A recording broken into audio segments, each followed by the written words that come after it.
Welcome to the Indie Musician Summit 2021 with your host, Kate Westwood, brought to you by Westwood Management.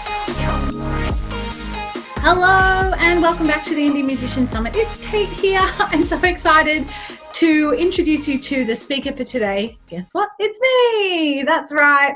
I thought I would take an hour or so to chat with you, to tell you a little bit about myself and to interview myself essentially, just like I've been doing with all the other speakers. I really believe in what I'm doing. That's why I'm bringing you the summit. That's why I run Westwood Management.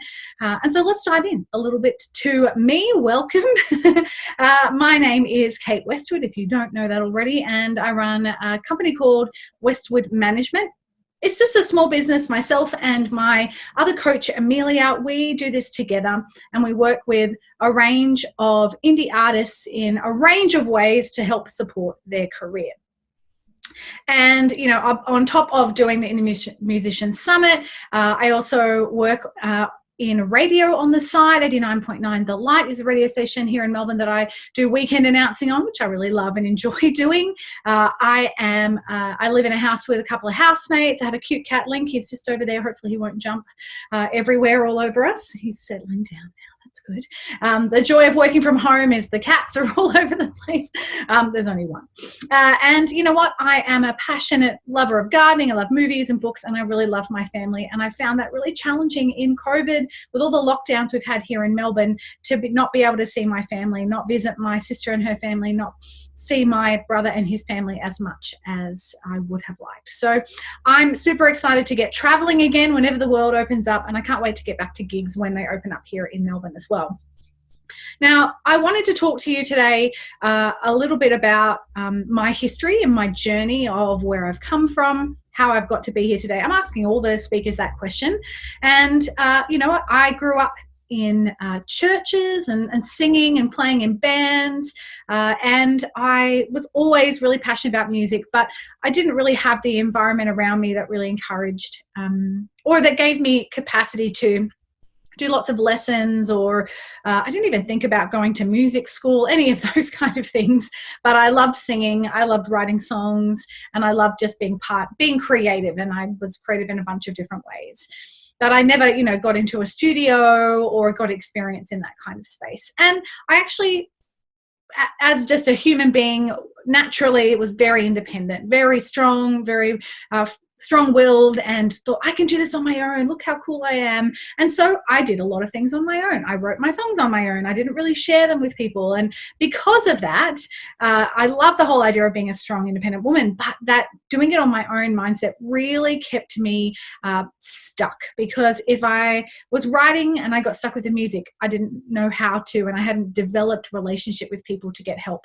If my songs weren't going very well, I didn't know how to do that. I didn't know how to share my music with other people. So there was a lot of things that kept me stuck. And then in 2013-14, I finally reached out to a friend of mine who was also a producer, and I asked him with much fear and trembling, would you help me make an album? And he said yes. And we gathered together 7 songs that, you know, were some that I had already written, others that I wrote during the recording process, and we crafted my first album, which is called The Lament and the Love Song.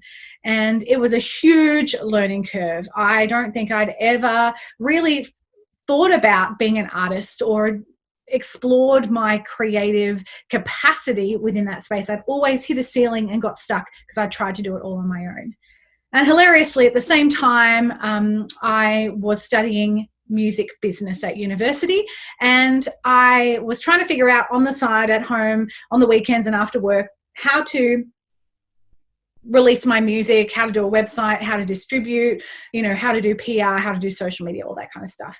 And then I was at uni studying being a manager, and I realized, where I'm at as an artist and what I'm learning to be as a manager, these things don't connect, because I'm not making any money from my music. So managers who work on a percentage are probably not going to want to work with me. And I really felt like I discovered, not that no one had discovered it before, but I was really impacted by this disconnect between emerging artists and management and label help and support.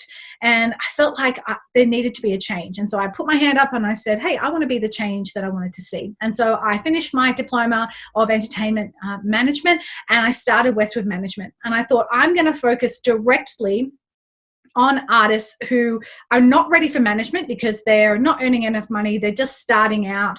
They haven't even figured out their brand. Maybe they've never released music before, but they need help to understand the industry, and they need help to do the business side of music.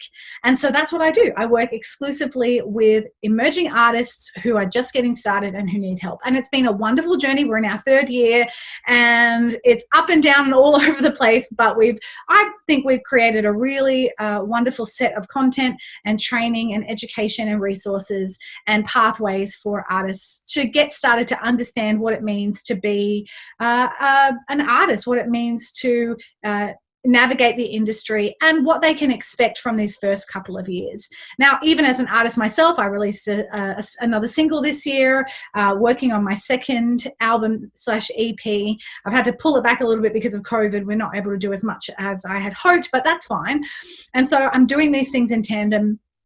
Anyway, that's a bit of my history, from fear and insecurity to really realizing what kind of artist I want to be. I want to be a recording artist.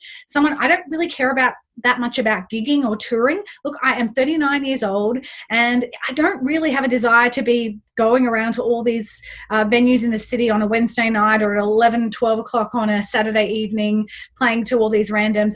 It's not really a desire that I have. And I also know that a lot of my fans are around my age, between 25 to 55, and they don't really want to be doing that either. So I've decided that as an artist, I want to focus on my online connection with my fans. So that means I may play some live gigs and I may engage in that space, but I'm doing it differently than other people. And I think that's great. There's still time, still opportunity for me to move forward. So I'm learning and practicing and doing a bunch of stuff and then applying it to the artists that I work with. And it's a lot of fun.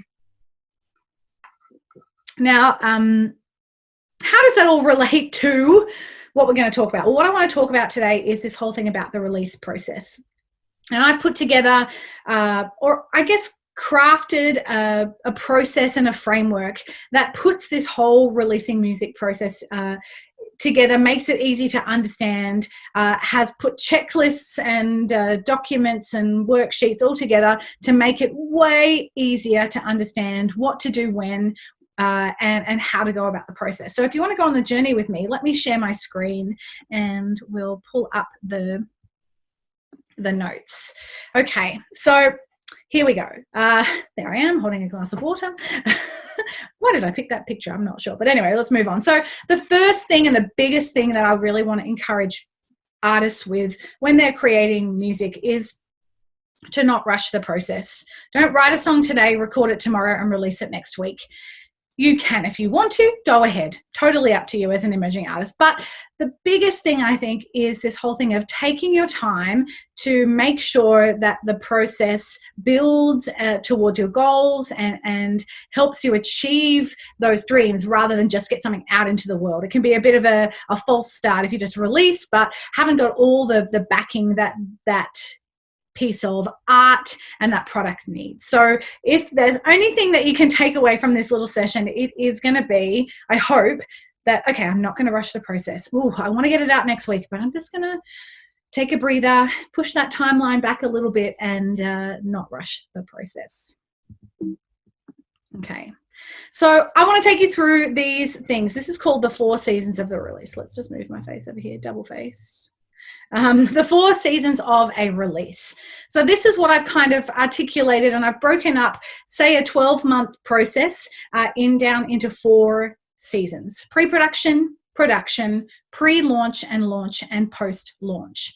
And the reason I've done this is because I want you to understand that there is a lot involved in each of these different seasons, and they need to be looked at, I think, in these different parts to help you actually plan and organize properly. Okay, so let's go through each one of these. Now, I've designed this to kind of be done over a 12-month period. So if you think, hey, you want to release in 8 months' time, that's an awesome. If you're going to do, for example, a whole EP or a whole album, that really works. If you just want to release a single, you may not be thinking 8 months ahead, but this is going to help you with that process. Are you ready? Let's jump into it. Okay. So let's talk about pre-production. So pre-production includes things like this: the type of release. Are you going to do an EP? Are you going to do a bunch of singles? Are you going to do a full album? Is it going to be a live album or an acoustic album? Is it going to be all done in a studio? Thinking about what type of release. And then thinking about the revenue streams that you have and you could have to be able to afford to do your release. Things to do with your business to set up. So organising your business number and your bank accounts and everything you need for tax in the country that you're in. Then, of course, the songwriting. What songs are you going to have? How are you going to develop them and process them? Thinking about your social media, your email list, and then, of course, fundraising. What is your budget? Where are you going to find this money? Grants, crowdfunding, a whole range of things. This is what pre-production is really going to take you through. So let's talk about some key tasks in this first season. When you're thinking about, hey, I want to do an album, what do I need to do to prepare? These are the things. So you need to decide on the goals for your project. This is the biggest thing you need to do. If you don't know what you want to achieve, you're just going to say yes or say no to random things, and you're going to have this really, really, really windy road. You may not even get to a destination that you're happy with if you don't know your goals. So again, you need to put what type of project, how do you want to do it, what outcomes do you want to have? And then once you've fleshed all that out on a big piece of paper or however you want to do it, then you want to identify what things you can start on now and then what things you need help with. So this may be, I can start songwriting or I can start rehearsing with the band, but we need help with social media and figuring out, how to find musicians or, who to be the producer. So you're working on that. And then again, you're deciding on the type of project, as I mentioned, EP or album. And then you're setting up your business back end. So looking at, here in Australia, we call it the Australian business number, but across the world, it's whatever it is to register yourself as a business. And if you're a band, this is probably still going to be individual sole trader numbers and registration. You're not really going to be a company at this point, but you want to have all of those registrations so that you can register for your tax at the end of the year, all that stuff. You want to think about your bank accounts, having all your income and expenditure spreadsheets registered so that you are going to be A-OK with all those government requirements. And then you need to think about your budget.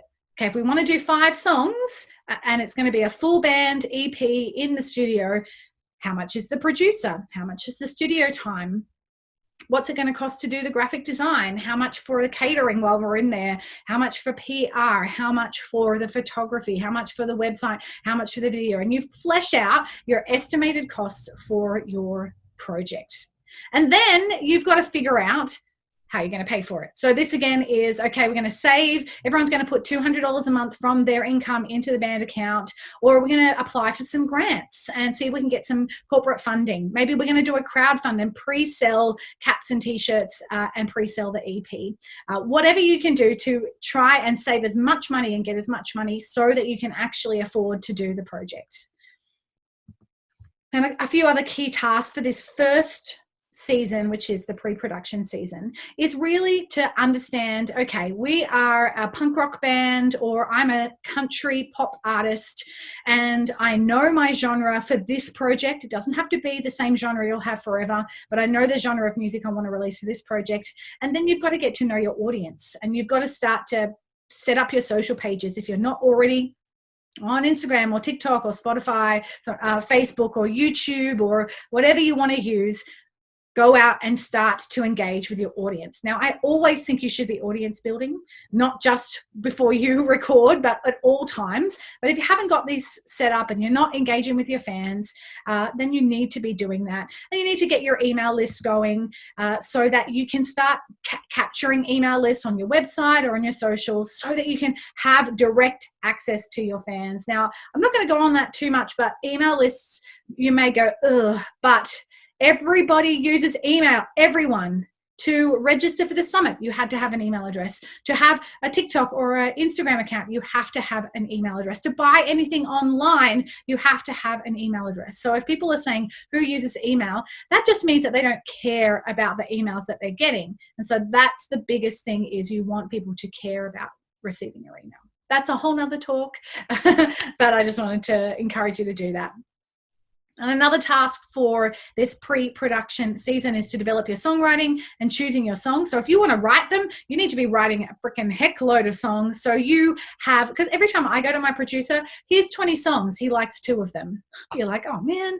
But that's part of the job, is finding the best songs that rise above all the others and making sure that you've got the highest quality songs you can from the group of songs. But if you've only got 2 songs, then you probably got 2 average songs. Do you want to spend all that time and money releasing average songs, or do you want to write 30 songs and have 5 that are really good? Totally up to you, but that would be my recommendation. And then also understanding this whole thing of copyright. So who owns the songs, who wrote them, what the percentages are, organizing all that, having that all ready to go. Permissions if you're recording somebody else's song. So if you know someone who's written a song and you're like, hey, I love this song, can I record it? Or you co-write with someone, it's really important that you know those tasks. All right, that is season 1. That's just the stuff to do before you even start recording, guys. There's a lot of things that you can set up, and you can start doing these things now, which is pretty cool. Just take a quick drink. Okay, production. This is season 2. Now, the production season is kind of where we put most of our fun and our energy, because this is the action part. This is the creative action. So you'll be thinking about, picking a producer, finding a producer, working with your musicians and your band, and then your time in the studio. So let's talk about some of the key action steps and checklist items for the season 2 of production. Oh, and I forgot, graphic design and photography and videography. Okay, so key tasks in this season are to choose your producer and your musicians. So maybe you need to shop around and do some research to find the best producer for you. And if you're not going to play all the instruments, who's going to play for you? Sometimes your producer will help you with that. Other times that will be friends and family, people that you know in the creative industry who will play for you. And then you need to work in conjunction with your producer to plan your studio time. When is it going to be? Where is it going to be? Who is needed? What's the run sheet and the call times for your studio time? And then what catering are you going to do? How are you going to engage and pay those people? All that kind of stuff. And then you need to choose a graphic designer. Similar to finding your producer, you want to definitely do some research, have a look at what other people are doing, and shop around and find the right graphic designer for you. And then I recommend that you create a mood board. So it could be digital, it could be something just that you draw, or you cut things out depending on what you want to do. And you're able to give your graphic designer a real good sense of, I want these colors, I like these designs, to get what you have in your head onto paper so that they can better understand what you're trying to achieve. And then similarly with a photographer or a videographer, shopping around, finding someone to help you with this so that you get the right type of music video, the right type of photos for your album, for your band, for your headshots, for your website, all that kind of stuff. So this is a really fun part of the album and the release process, because you're working with people, you're engaging people, but this is where most of the money is going to go, in your producer, your musicians, your studio time, graphic design, photography, videography, that kind of thing. So there's a lot of work, and this stuff needs to get done. So that's what is in this one. So let's go into season number 3, which is pre-launch and launch.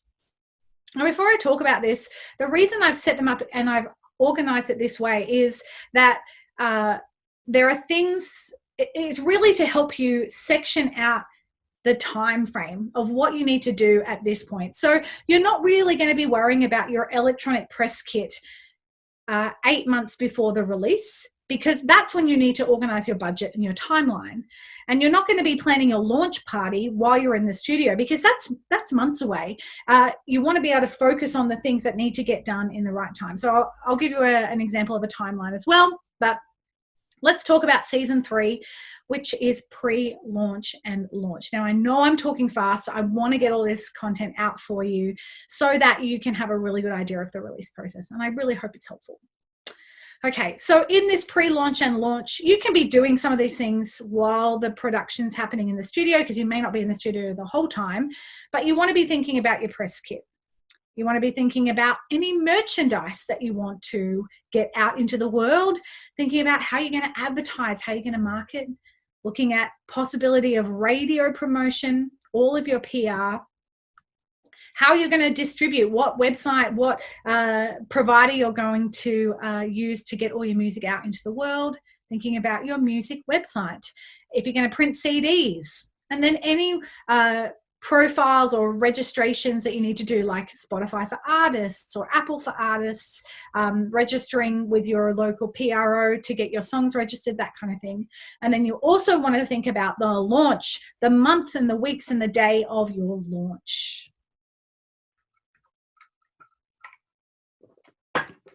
Okay, so let's talk about some key tasks for this fun season. Now, this season is a lot of work. It's a lot of organizing. It's a lot of ticking things off the list, because you've done all the creative stuff. You've got the music. It's being mixed and mastered. But now you need to plan how you're going to get this out into the world. So you need to confirm your marketing budget, $1,000, $2,000, $3,000, depending on how much you've budgeted. And maybe you're going to start running Facebook ads and get people to get their eyes on your Facebook and Instagram or your YouTube channel to start to build up some audience before you release. And then you want to be looking at PR options. Are you going to do your PR yourself? Are you going to hire a PR company for the season of your release? So you need to think about that, and then also start to contact them and make a plan. Now, whether you're hiring someone to do PR or you're doing it yourself, you still need to create your bio, your press kit, and your press releases. So this is writing about yourself, gathering all that facts and information for press. This is really for your fans. This is for when you do your PR. And then you want to look at radio research and Spotify playlisting research. What radio stations do you want to reach out to? What Spotify playlist do you want to reach out to? Maybe you're also thinking here about hiring a radio promoter for you as well. And then you need to think about an online distributor. So if you've never heard of online distribution, so this is essentially the people that put your music into the online stores. So in Australia, we have a great one called GyroStream, and we've got Andy Irvine on the summit this year. So check out that video if you haven't already. But there's a whole bunch of ones, TuneCore, Ditto, CD Baby, and pretty much they all do the same thing. You upload your music with all the information about it, and the codes and the writers and the pictures and the song names and times and things, and then they put that music out into the stores for you. They're all same. They do the same thing with different costs and different extra added things, but they all pretty much do the same thing.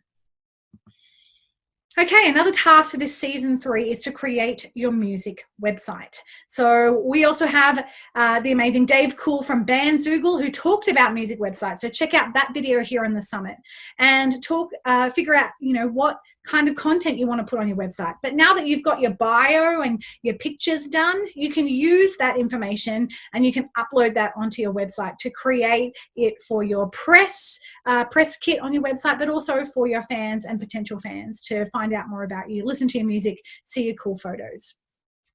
And then merchandise. So are you going to just release online digitally, or are you actually going to have some t-shirts or some stickers or tote bags or jewelry or online one-on-one unique experiences? How are you going to create this?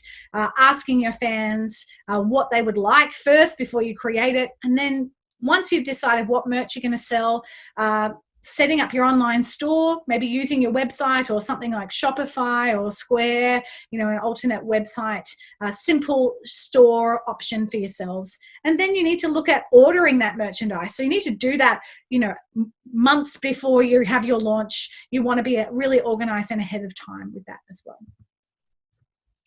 And then a key task is uploading early. So if you're going to, for example, release a single or an EP or an album, I recommend that you upload it at least 6 weeks before your release, because you just don't know how long it's going to take to get it into stores. There definitely are stories of delays or errors or things going on. You don't want that to be, hey, release this next week and we still haven't uploaded.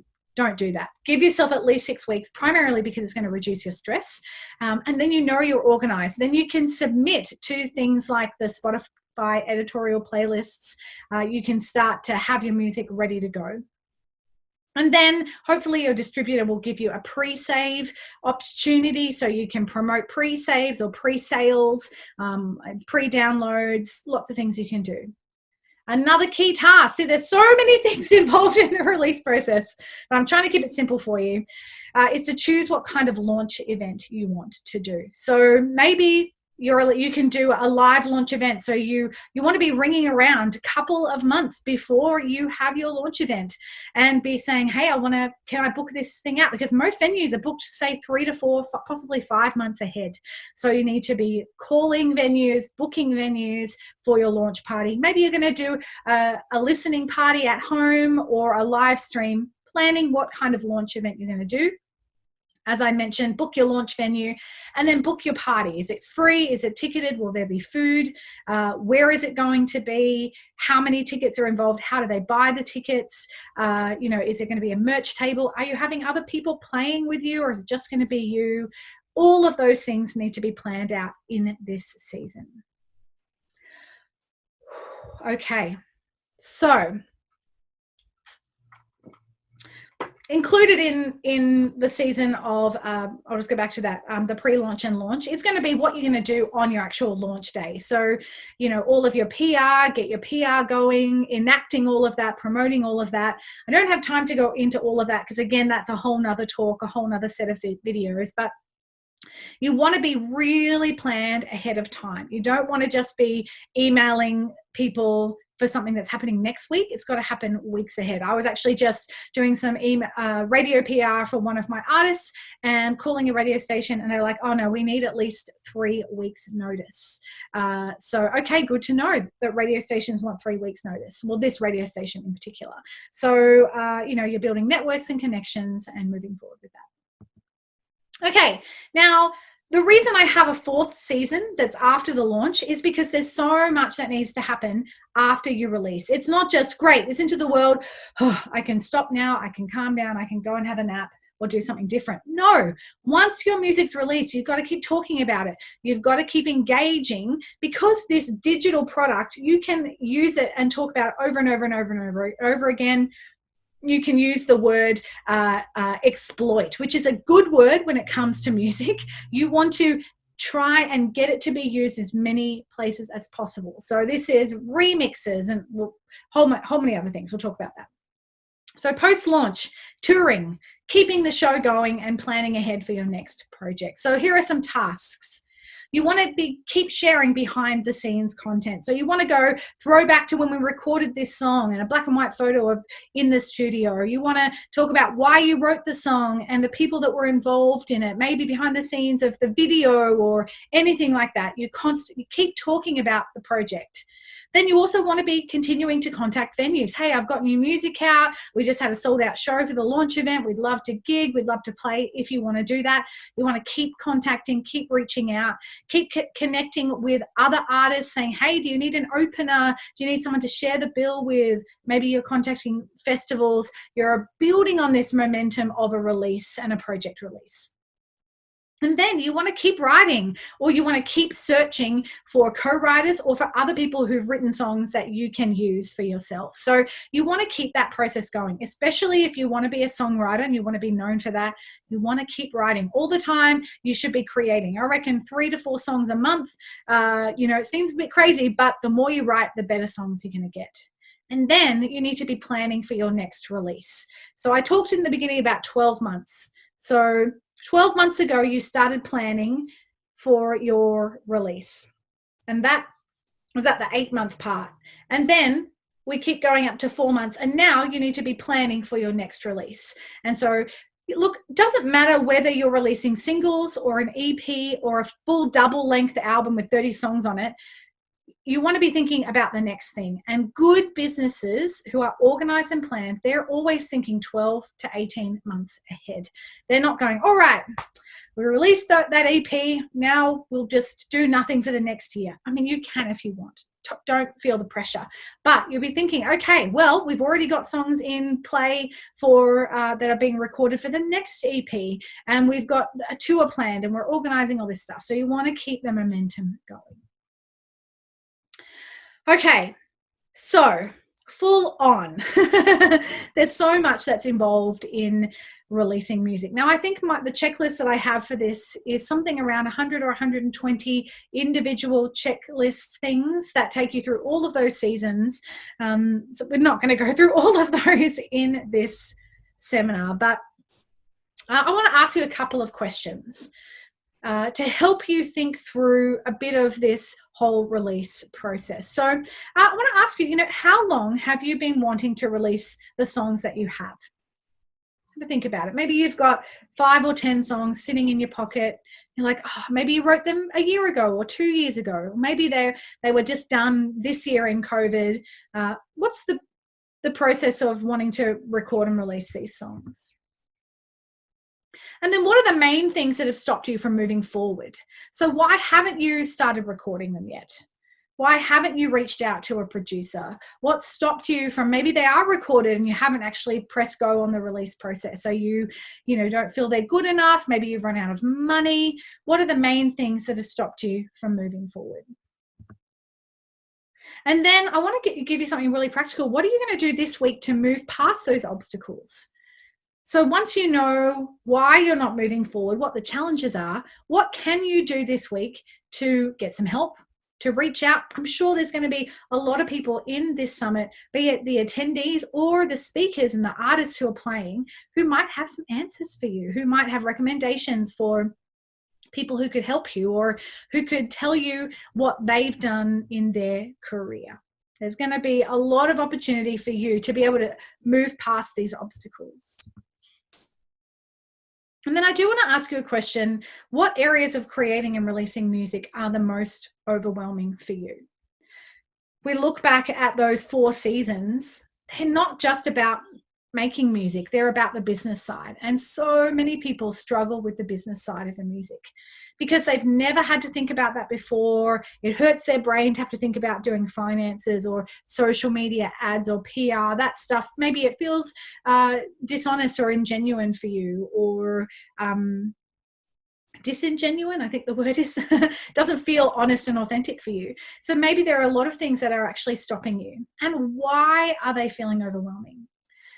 And usually once you can understand that and know, okay, I'm stressed out when I think about social media, then once you know that, then you can start to find people to help you in those areas.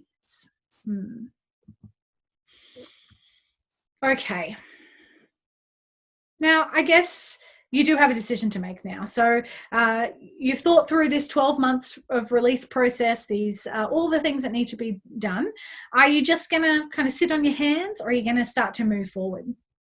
And one of the best things you can do is to actually grab the single release checklist that I've put down as a part of a freebie for this talk that I'm doing, and being a part of this summit is a part of it. So you're already moving forward. Now I want to let you know, I do have a course that I'm going to talk about really quickly. I'm not going to go on about it, but the goal of this course is called the Music Release Roadmap, is to help you with this. Now you may not be able to see, but there's a target there and there are so many questions. It's kind of like, imagine that you're in a dark room and you have a bow and arrow in your hand and you're trying to hit this target, but you don't know where the target is.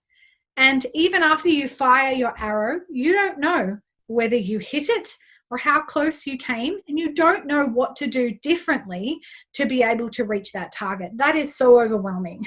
I just think about that, like closing your eyes, trying to shoot and hit a target, you just don't know. It feels really discouraging. And so the goal of what I do in my day-to-day, the goal of the music release roadmap and the resources that we have are to do this, is to turn the light on, so that you can see the target. And when you fire your arrow and you create your music or do your PR or your merch, you can see whether you even come close to hitting the target, and then you can at least identify what didn't work, why it didn't, and you can start to make some changes. This is where the whole releasing your music with confidence idea comes in. This is confusing, discouraging. There's a lot of overwhelm and despair and fear and insecurity in this space. But this space is like, okay, I know where I need to go and I know what I need to do to get there. And so that's what I want to be able to help you to do. So the Music Release Roadmap is a course that I have. It is a 3-month, 12-module course that will help you plan out your release, your next release and your next project. And I just wanted to highlight that. I'll pop the links to the Music Release Roadmap if you want to find out more. It's really affordable. We also have a payment plan, and you get to hang out with me and a wonderful community of artists. If you want to engage in something, if you're ready to release and you just need help to do it, I'd love to be able to be a part of that. This is the link to Music Release Roadmap. Okay, so you're back with me. I know that I skipped through that really fast, but my goal and my heart here is to help and support you as an artist to understand what's involved in the release process. Now, for some people, they're already at the point of getting ready to launch, and so you can use the checklist and these 4 seasons as a guide for your next project. And maybe it'll actually help you go, oh, if only I had done that back then, that would have been so much easier. I would have had way less stress.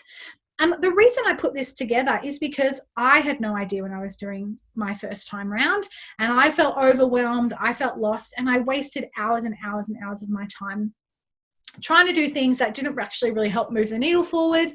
And I just got lost in the black hole of like website design and trying to figure out the industry. And so for me, my overall goal is to be the change that I want to see in the world. So I really hope that this chat has been helpful for you, that you're able to take away an idea and a framework. It's not the only way to approach releasing music, and you get to choose when and how you do and what works for you and what doesn't, but it is a framework and a roadmap that can help you.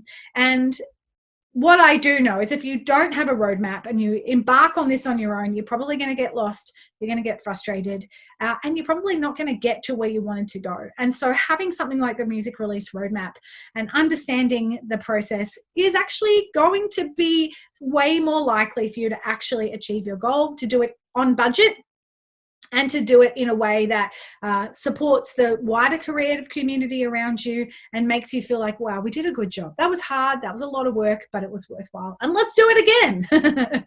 So as I kind of wrap up this time, I know that I've been asking all of the summit speakers about mental health, and we're really including it as a big part of the summit this year. So I want to talk about how I go with mental health and what it's been like for me the last couple of years. Now, I mentioned earlier on that I struggled with a lot of fear and insecurity and comparison early on in my artist career. And I've been able to identify that. Doesn't mean I never feel insecure or have moments of comparison, but I know what to do now when I feel that. I know how to say, no, I'm valuable, I'm worthwhile, that there's room for me in the industry. Maybe you just need to ask some more questions, get some more education and understanding, reach out and network with a few more people for those areas that I feel stuck.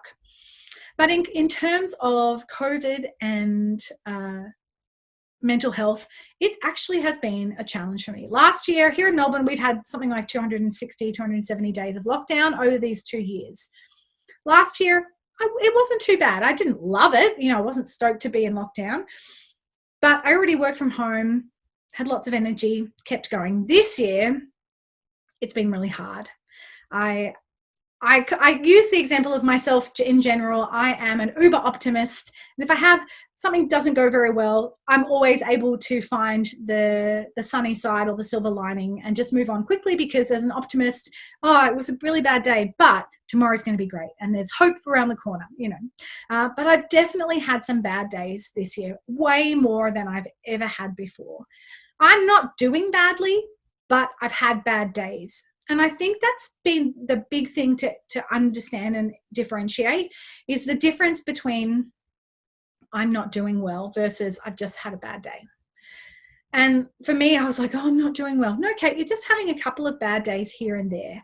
And you're having a more normal amount of bad days, because normally you don't have many bad days. And so being able to identify that, and then being able to identify, Kate, it's okay to just be in your pajamas today and to not get much done. Just communicate. If you're going to have to change anything, just communicate to people so that you're not letting them down or, not doing what you said you're going to do. But the biggest challenge for me has been having to say, don't be hard on yourself, Kate. Give yourself some grace. Everyone's struggling. Lots of people are having a hard time in the industry. Lots of people are struggling financially. And then probably the other big thing has been things about tradition. I'm looking out my door into my house. I have a fabulous 3 housemates, my brother and 2 lovely ladies, plus kitty cat. And this year has been, part of my mental health has been these small traditions that I can control. So we watch a TV show here in Australia called The Block, which is a home renovation show. And it's on 4 nights a week. We can't go anywhere. We can't party or see our friends. So having this small tradition of, hey, let's watch, it's on, oh my gosh, and getting really caught up in the characters, that has been an incredible benefit for my mental health. Walking to get coffee with them to our local coffee shop has been incredible for my mental health. Having these small traditions, regular things that we do together has been really valuable. And then also being able to communicate when I have a need that's not being met. So I'm a physical touch person. I love high fives and hugs and little back rubs, and I haven't been getting as much of that. So even just the other day, I said to my housemate, hey, I'm not upset or anything, but can I have a hug? And we had a nice hug and we had a little bit of moment. Great. Then we moved on, but I know that I need that. So I was reaching out for that.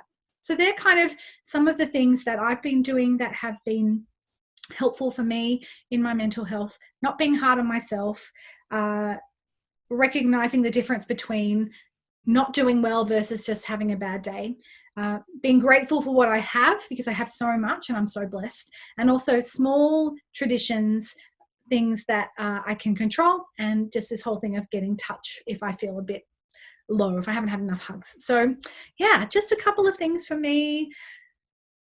I'm definitely not my normal jolly, sunny, jazzy, really uber productive driven lady that I normally am, but also I'm not being hard on myself for that, because it's a very strange time that we're in. All right. Well, I just want to wrap this up. It's been strange talking and not interviewing. And anyway, I want to just highlight a couple of things that at Westwood Management, as I've been asking all the speakers, that we do. So I want to give you the 3 things at Westwood Management that we offer that you can grab a hold of, apart from the summit. The first thing is free resources. So if you head to our website or even click on the single release checklist that's below, we offer a whole bunch of free resources. The summit's actually one of those as well. Checklists, downloads, guides, questionnaires to help you with your music career. The second thing that we offer is online training. Now, I talked about the music release roadmap. That's an example of the online training. There's also the thing called the Virtual Music Manager, which is our monthly membership. It's $17 a month, and it comes with an incredible load of online training, videos, challenges, mini courses, resources to help you understand what it means to run your own business and be the CEO of your music business in a whole range of things. It's easy, it's not long videos, not as long as these, and it's incredibly valuable. And so everybody who's part of the summit gets a 7-day free registration, a free trial of the VMM. So if you want to grab a hold of that, I'll be emailing you, but you can click on the link below. And then we have a whole bunch of other mini courses as well that you can engage with. All of that's on the website. And the third thing that we do is one-on-one artist coaching. So I am a music manager, but I primarily function in the way of artist coaching. So I'm not taking a percentage and booking gigs and events and appearances. I'm helping you to know how to set up those foundations of your own business, and I'm helping give you confidence that you can do this, that you've got people on your team, and you can move forward as an artist. So these one-on-one coaching, there's a bunch of packages that are available, and that's like a monthly fee rather than a percentage. So they're the 3 things that we do. Would love to engage with you. Check out the Westwood Management website and connect with us. We also do offer a free 30-minute catch up where we can just get to know each other, and I would love to get to know you. Please reach out, connect with Amelia and I, and let's just chat. If you have questions about the industry, if you want to know about our resources, we can connect with you. But book a free 30-minute chat. It's another way to connect with us. Oh my gosh, I'm going to end it there because you've probably heard enough from me. My face is everywhere.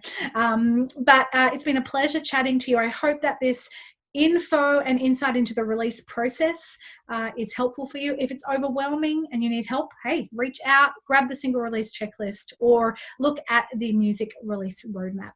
Okay, guys, I'm going to catch you in the next speaker session, the next opportunity to chat with another incredible speaker.